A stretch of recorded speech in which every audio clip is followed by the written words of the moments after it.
Hi everyone, मेरा नाम कनिका है और मैं जेम प्रोक्योरमेंट कंसल्टेंट हूँ। तो क्या आपके साथ भी ऐसा होता है कि आप जेम का पोर्टल खोलते हैं और इतनी सारी बिड्स देख के कंफ्यूज हो जाते हैं? अब जेम एक प्रोक्योरमेंट प्लेटफॉर्म है जिसमें हर दिन मल्टीपल टेंडर्स फ्लोट होते हैं। उसमें से कुछ आपके काम के होते हैं और कुछ नहीं होते। इतने सारे टेंडर्स में आप पहला टेंडर खोलते हैं, उसमें आपको दिखता है कि डॉक्यूमेंटेशन इतना ज़्यादा है, आप उसे छोड़ देते हैं। आप दूसरा टेंडर खोलते हैं, उसमें आप देखते हैं कि क्वांटिटी बहुत ज़्यादा है जो मैं फिलफिल ही नहीं कर सकता, तो आप उसे भी छोड़ देते हैं। तीसरा टेंडर खोलते हैं, वो आपके काम का भी होता है लेकिन उसकी डेट कल ही ख़त्म हो रही होती है, तो उस पीरियड में आप उसके डॉक्यूमेंटेशन नहीं कर पाते, तो आप उसे भी छोड़ देते हैं।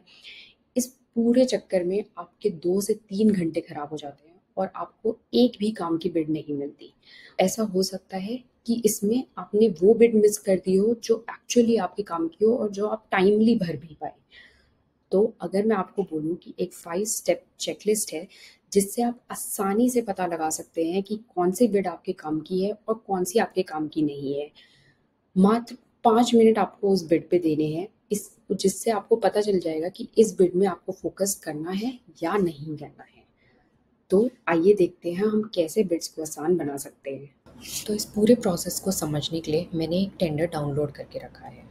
इसको हम वैसे ही पढ़ेंगे जिससे हमें समझ आ जाए कि हमें ये टेंडर पे टाइम लगाने की ज़रूरत है या नहीं है। तो सबसे पहले जो चीज़ हम देखेंगे वो है बिड का start date and end date. तो जो भी आप बिड डाउनलोड करते हैं जेम से, उसके टॉप राइट में आप देखेंगे यहाँ जेम का टेंडर नंबर होता है, उसके नीचे एक डेट मेंशन होती है। ये वो डेट है जिस पे ये टेंडर जेम पे फ्लोट हुआ फॉर पार्टिसिपेशन।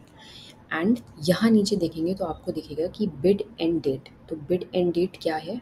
ये है 28 जून और ये 5 बजे शाम को क्लोज हो जाएगी। तो अब आपको ये देखना है कि एग्जैक्टली जिस दिन आप ये बिड देख रहे हैं उससे आप कितना टाइम है ये बिड क्लोज होने में, ताकि आप टाइमली इसका पेपर वर्क बना सके और उसको टाइमली फिल कर सके।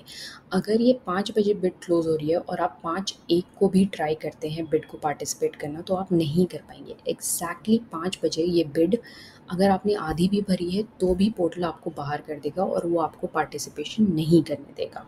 You have to make sure कि आप जो भी बिड भरें उसे टाइमली भरें, ताकि आपका कभी पोर्टल स्लो होता है या आपका इंटरनेट नहीं चलता है, इस कारण आपकी कोई भी बिड मिस ना हो। दूसरी चीज़, एमएसएमई एंड स्टार्टअप एग्जेम्पशंस।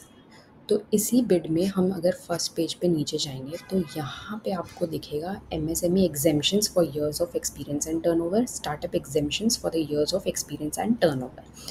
अगर इसमें येस लिखा है, इसका मतलब ये है कि इस बिड में जितना भी एक्सपीरियंस मांगा है या जितना भी टर्नओवर मांगा है उससे एमएसएमई और स्टार्टअप्स को छूट है। उनको ना अपना टर्नओवर दिखाने की ज़रूरत है, ना तो अपना एक्सपीरियंस दिखाने की ज़रूरत है। अगर उनके पास एक्सपीरियंस ज़ीरो और टर्नओवर भी बहुत कम है रिक्वायर्ड क्वांटिटी से, तो भी वो क्वालिफाई कर जाएंगे इस बिड में। बट ये बात आप बहुत केयरफुली ध्यान रखिए कि आप ये कंप्लीट पढ़ें। कभी कभार क्या होता है कि बायर्स ईयर्स ऑफ एक्सपीरियंस में और टर्नओवर में किसी एक में एग्जेम्पशन देते हैं, या वो पार्शियल एग्जेम्पशन देते हैं कि अगर बाकी लोगों का एक्सपीरियंस 3 साल का चाहिए तो उनको एमएसएमई से मे बी 1 साल का ही चाहिए हो। तो वो आपको केयरफुली पढ़ना है। इससे डिफाइन होगा कि आपको ये बिड भरनी है या नहीं भरनी। Third, turnover. इसमें ही आप ऊपर जाएंगे तो आपको यहाँ पे दिखेगा कि बायर को कितना टर्नओवर चाहिए सेलर्स का। तो minimum average annual turnover of the bidder for 3 years 100 lakhs होना चाहिए। अगर आपका 99.9 लाख टर्नओवर है तो भी आप इस बिड में क्वालिफाई नहीं कर पाएंगे। बट इस बिड में एग्जेम्पशन है एमएसएमई और स्टार्टअप के लिए। अगर एमएसएमई और स्टार्टअप्स का एग्जेम्पशन 50 लाख का भी है तो भी वो इस बिड में क्वालिफाई कर सकते हैं। Now the fourth is quantity. अब बायर्स बहुत स्पेसिफिकली लिखते हैं बिड में कि उनको कितनी प्रोडक्ट सर्विस या मैन पावर चाहिए। ये मैन पावर की बिड है, इसमें वो मेंशन करेंगे कि आप उन्हें किस तरह की मैन पावर चाहिए और कितनी चाहिए। तो ये ब्रैकेट में जो नंबर है ये 4 है।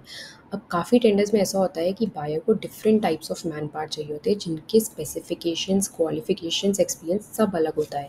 तो वो अलग अलग कॉलम्स में उनको सेग्रीगेट करती है। जैसे पहला है एडमिन, वैसे ही हम नीचे स्क्रॉल करेंगे तो आपको दिखेगा कि उनको एक और मैन पावर चाहिए जिसकी क्वालिफ़िकेशंस टोटली अलग है।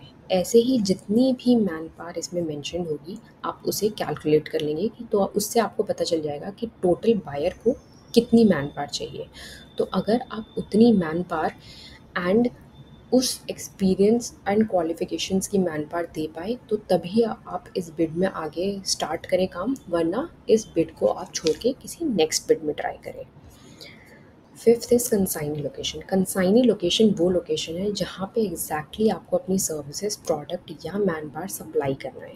वो कहाँ लिखी होती है? वो होती है बिल्कुल नीचे जाके, जहाँ पे आप अपने टेक्निकल स्पेसिफिकेशंस देख रहे हैं, वहीं पे एड्रेस में आपको ये reporting officer and quantity consignee's यहाँ पे आपको दिख जाएगा। ये नई न्यू दिल्ली की बिड है। कभी कभार क्या होता है, आप डिफेंस या मिलिट्री की बिड्स में देखेंगे कि ये सारा हिडन होता है, बट बस पिन कोड मेंशन होता है। उसका भी बहुत इजी सोल्यूशन है, आप इस पिन कोड को कॉपी करके गूगल पे पेस्ट करेंगे तो वो आपको स्टेट बता देगा। तो अगर आप उस स्टेट में काम करना चाहते हैं या नहीं करना चाहते, वो आपके ऊपर डिपेंडेंट है। अगर आप उस स्टेट में कंफर्टेबली काम कर सकते हैं तो definitely you should go forward with this bid. तो ये चीज़ें, you should go forward with this bid. तो ये वो 5 चीज़ें हैं जिससे आप पता लगा सकते हैं कि आपको ये बिड आगे प्रोसीड करनी है या नहीं करनी है।